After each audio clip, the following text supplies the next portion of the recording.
আসসালামু আলাইকুম প্রিয় শিক্ষার্থীবৃন্দ এবং অভিভাবকবৃন্দ, আশা করি প্রত্যেকেই ভালো আছেন এবং সুস্থ আছেন, সেই সাথে নিরাপদে আছেন। সৃষ্টি একাডেমি স্কুলের অনলাইন ক্লাসে সবাইকে স্বাগত জানাচ্ছি। যে যেখানে আছেন ভালো আছেন, সুস্থ আছেন, এটাই কামনা করি। তো আজকে আমি যে ক্লাসটি নিয়ে হাজির হব তা হলো সমাস। এখানে থাকবে শিখন ফল। আসলে শিক্ষার কোনো শেষ নেই। আমাদের বাসায় বাবা মা রয়েছে আমাদের, আমরা রয়েছি তোমাদের শিক্ষাগুরু হিসেবে। তো এই যে বাবা মা এবং শিক্ষকরা তোমাদের উপরে যে আদেশ নিষেধ উপদেশ দিয়ে থাকেন, সেগুলো অবশ্যই তোমরা পালন করবে। আর প্রতিদিন 6 ঘন্টা অবশ্যই পড়াশোনা করবে। এখানে সকল শিক্ষার্থী আমি জানি আমাদের মেসেঞ্জার গ্রুপে অ্যাড আছো এবং প্রতিদিনই তোমরা ক্লাসগুলি দেখতেছো। তো স্কুল থেকে সরকারিভাবে অ্যাসাইনমেন্ট দেওয়া হয়েছে, সেগুলি যথাযথভাবে করে তারপর তোমরা অবশ্যই তোমাদের শ্রেণীর শিক্ষকের কাছে সেগুলি জমা দেবে। তো আজকে আমরা আলোচনা করতে যাচ্ছি সমাস। এই সমাসে তোমরা জানতে পারবে সমাস কাকে বলে, সমাস কত প্রকার, সমাস দিয়ে কিভাবে শব্দ গঠন হয় এবং সমাস নির্ণয় করতে পারবে। তো আজকে আমি সংক্ষিপ্ত আকারে তোমাদের জন্য 2টা সমাস আলোচনা করব। প্রথম সমাসটা দ্বন্দ্ব এবং দ্বিতীয়টা হলো দ্বিগু। তো আজকের আলোচনার বিষয় সমাস। তোমরা একটু খেয়াল করে দেখো, সমাস এটি আলোচিত হয় রূপতত্ত্বে। বাংলা ব্যাকরণের 4টি তত্ত্ব রয়েছে, তোমরা জানো। এই 4টি তত্ত্বর মাঝখানে আলোচিত হয় রূপতত্ত্বে, আর রূপতত্ত্বের অপর নাম হলো শব্দতত্ত্ব। তাহলে সমাস কাকে বলে শিক্ষার্থীরা? যাদের খাতা কলম আছে ঝটপট খাতা কলম নিয়ে রেডি হও। তাহলে সমাস শব্দের অর্থ হচ্ছে সংক্ষেপ।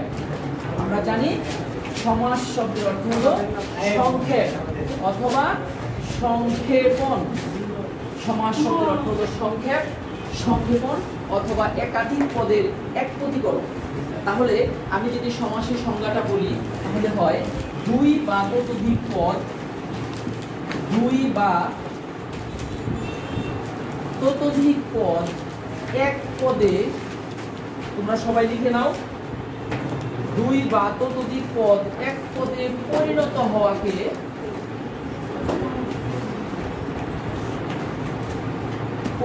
হওয়াকে সমাস বলে। তাহলে 2 বা ততোধিক পদ কয় পদে পরিণত হবে?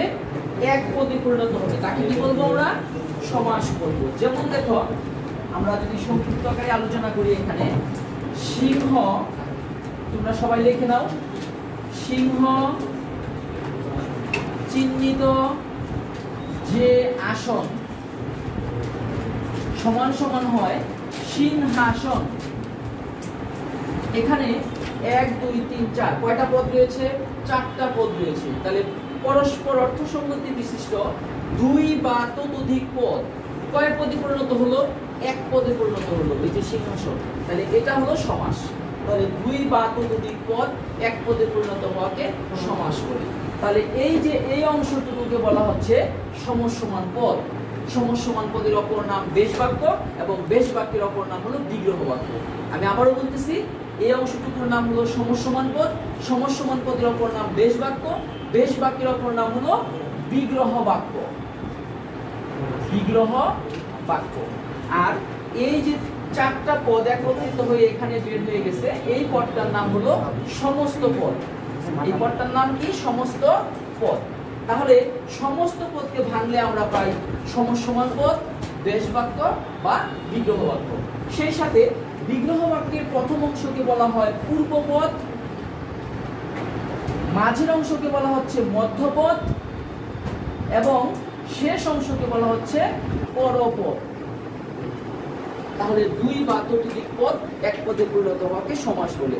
পরীক্ষায় যদি প্রশ্ন আসে যে সমাস কত প্রকার, তাহলে সমাস 6 প্রকার। যদি প্রশ্ন আসে সমাস মূলত কয় প্রকার, সমাস মূলত হলো 4 প্রকার। আমরা পরবর্তীতে আলোচনা যাব। তো প্রথমেই যাচ্ছি আমি দ্বন্দ্ব সমাস।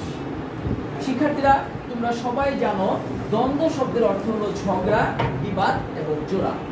দ্বন্দ্ব সমাস, এই দ্বন্দ্ব শব্দের অর্থ হলো ঝগড়া, বিবাদ অথবা জোড়া। তো এই দ্বন্দ্ব সমাসের বেশ বাক্যে বসে ও এবং আর, এই 3টা থেকে যে কোনো একটা বসবে।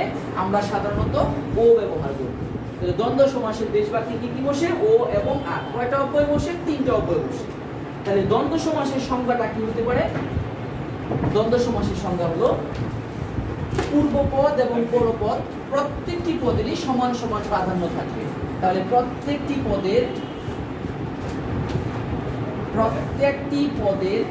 সমান সমান প্রাধান্য থাকলে তাকে দ্বন্দ্ব সমাস বলে। আমরা বলতে পারি মা ও বাবা, তোমরা খেয়াল করে দেখো বোর্ডে, মা ও বাবা সমান সমান হয় মা বাবা। এই যে দেখো দ্বন্দ্ব সমাস চেনার জন্য সহজ একটি উপায়, মাঝখানে কি রয়েছে? হাইফেন রয়েছে। তাহলে যখনই আমরা কোনো শব্দে হাইফেন পাবো তার মানে এটা কি দ্বন্দ্ব সমাস। এবং পূর্বপদ এবং পরপদ দেখো এই উভয় পদেরই কি রয়েছে? সমান সমান প্রাধান্য রয়েছে। যেমন সংসারে মায়ের যেমন অধিকার, বাবার ঠিক যেমন অধিকার। তাহলে মা ও বাবা সমান সমান কি? মা বাবা। নিশ্চয়ই এটি দ্বন্দ্ব সমাস। এভাবে তোমরা দ্বন্দ্ব সমাসের আরো কিছু বানানো মানে নিয়ম লিখতে পারো। যেমন দেখো হাত ও পা সমান সমান কি হয়? হাত পা। এখানে হাত পা দেখো শরীরের অঙ্গ, তাহলে অঙ্গবাচক। আমি যদি বলি আয় ব্যয়, তাহলে আয় ব্যয় বিপরীত দ্বন্দ্ব। এইভাবে কিন্তু দ্বন্দ্ব সমাস গঠন করা যায়। তোমাদের সবচেয়ে বেশি ইম্পর্টেন্ট এরকম প্রশ্ন আসে, ওহি ও নকুল সমান সমান কি হয়? ওহি নকুল। শিক্ষার্থীরা তোমরা দেখো এই ওহি শব্দের অর্থ হলো সাপ এবং নকুল শব্দের অর্থ হলো বেজি। তাহলে ওহি ও নকুল সমান সমান হয় ওহি নকুল। তাহলে ওহি শব্দের অর্থ হলো সাপ, নকুল অর্থ বেজি। এই দুইটা প্রাণী একে অপরের সাথে সবসময় ঝগড়ায় লিপ্ত হয়, একজন একজনকে মেরে ফেলতে চায়, খেয়ে ফেলতে চায়, এরকম একটা অবস্থা। তাহলে এরা কখনোই কি করে না? একজন একজনের সাথে মিলে না। তাহলে এই দুইটা কি বাচক? এই দুইটা কিন্তু বিরোধাত্মক দ্বন্দ্ব, কখনোই মিলে না। তাহলে ওহি নকুল কি বাচক দ্বন্দ্ব? বিরোধাত্মক। মা বাবা কি বাচক দ্বন্দ্ব? মিলনাত্মক। সংসারে ঝগড়াঝাটি হতেই পারে বাবা মায়ের, কিন্তু আবার কি যায়? মিলে যায়। ঠিক তেমনি ভাই বোন, ভাই ও বোন। এভাবে আমরা দ্বন্দ্ব সমাসের ক্লাসিফিকেশন করতে পারি।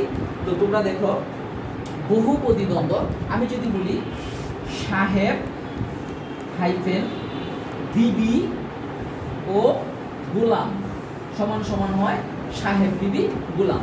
এখানে সঙ্গত কারণেই খেয়াল করে দেখো, সাহেব একটা পদ, বিবি একটা পদ এবং গোলাম একটা পদ। কয়টা পদ পেয়েছি? 3টা পদ পেয়েছি। তাহলে 2-এর অধিক পদ পাইলেই হবে বহুপদী দ্বন্দ্ব। আমি যদি বলি স্নেহ মায়া ও মমতা, এখানে খেয়াল করে দেখো স্নেহ মায়া ও মমতা 3টা পদ পেয়েছি। তাহলে 2-এর অধিক হয়েছে, তাহলে কি হবে? বহুপদী দ্বন্দ্ব। এভাবে আমরা দ্বন্দ্ব সমাসের পুরো ক্লাসিফিকেশনে নিয়ে আসতে পারি। আমিও তুমি, তাহলে আমার তোমার নাম রয়েছে, যেহেতু আমিও তুমি সমান সমান আমি তুমি নাম, তাহলে এটা হলো সর্বনাম। তাহলে সর্বনাম বাচক দ্বন্দ্ব। এভাবে দ্বন্দ্ব সমাসকে মোটামুটি 11টি ভাগে ভাগ করা যায়। আমি তোমাদেরকে ইতিমধ্যে বলেছি মিলনার্থক দ্বন্দ্ব, বিপরীত দ্বন্দ্ব দেখো আয় ব্যয় বিপরীত, সংখ্যাবাচক দ্বন্দ্ব 7-5 সংখ্যাবাচক, ওহি নকুল বিপরীত বিরোধাত্মক দ্বন্দ্ব। ঠিক আছে?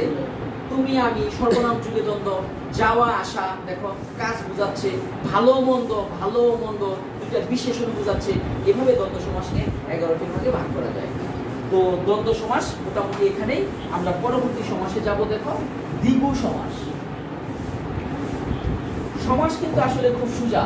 দেখো দ্বিগু, এই দ্বিগু শব্দের অর্থ হলো সমাহার। দ্বিগু শব্দের অর্থ কি? দ্বিগু শব্দের অর্থ হলো সমাহার। যখন কোনো শব্দের সমাহার থাকবে তখন তাকে বলা হবে দ্বিগু। খেয়াল করে দেখো তে মাথা, এটাকে যদি ভাঙি আমি তাহলে হয় 3 মাথার সমাহার। 3 মাথার সমাহার। তাহলে পূর্বপদের সংখ্যাবাচক শব্দ আছে তে, মাথা হলো বিশেষ্য পদ এবং একটা র বিভক্তি দিয়েছি। তাহলে কি হয়েছে? 3 মাথার সমাহার। তাহলে এটা হলো দ্বিগু। আমরা কি করে বুঝলাম? দ্বিগু সমাসের একটা সংজ্ঞা যদি আমরা লিখি, একটা সূত্র যদি আমরা লিখি, দেখো সূত্রটা আমরা এখানে লিখে দিচ্ছি। সূত্রটা হচ্ছে পূর্বপদে সংখ্যাবাচক শব্দ প্লাস বিশেষ্য প্লাস র অথবা এর অথবা ষষ্ঠী বিভক্তি প্লাস সমাহার তোমরা খেয়াল করে দেখো পূর্বপদের সংখ্যাবাচক শব্দ তে মাথা, পূর্বপদের সংখ্যাবাচক শব্দ তে, বিশেষ্য শব্দ আছে মাথা, র এর বিভক্তি যদি আমি দেই তাহলে হয় 3 মাথার সমাহার। তাহলে 3 মাথার সমাহার সমান সমান কি হয়? তে মাথা। তাহলে এই তে মাথা কোন সমাস? তে মাথা হলো দ্বিগু সমাস। ঠিক তেমনি যদি বলি চৌরাস্তা, খেয়াল করে দেখো, চৌরাস্তা, তাহলে হয় 4 রাস্তার সমাহার। তাহলে এভাবে কিন্তু আমরা প্রত্যেকটি দ্বিগু সমাসকে বানাতে পারি। এবং তোমাদের মনে রাখতেই হবে যে বিষয়টি, দ্বিগু সমাস নিষ্পন্ন সমস্ত পদটি অবশ্যই বিশেষ্য পদ হয়। আমি আবারও বলছি, দ্বিগু সমাস নিষ্পন্ন সমস্ত পদটি অবশ্যই কি হবে? বিশেষ্য পদ হবে। তোমরা খেয়াল করে দেখো, এই যে রাস্তা কিন্তু বিশেষ্য পদ এবং মাথা এটাও কিন্তু বিশেষ্য পদ। তাহলে এভাবে আমরা দ্বিগু সমাসকে ক্লাসিফিকেশন করতে পারি। আমি যদি বলি পঞ্চনদ, তাহলে খেয়াল করে দেখো, পঞ্চনদ এটা হয় পঞ্চ নদীর সমাহার। তাহলে নদ থেকে নদী হলো কেন? সমাসে স্ত্রীবাচক শব্দকে একটু বেশি গুরুত্ব দেওয়া হয়। এছাড়াও অ থাকলে ই হয়, নদ তাহলে কি হবে? নদী। তাহলে পঞ্চ নদীর সমাহার। শিক্ষার্থীরা নিশ্চয়ই আজকে তোমরা দ্বন্দ্ব এবং দ্বিগু সমাস বিষয়ে যে আলোচনা করলাম সেটি বুঝতে পেরেছো।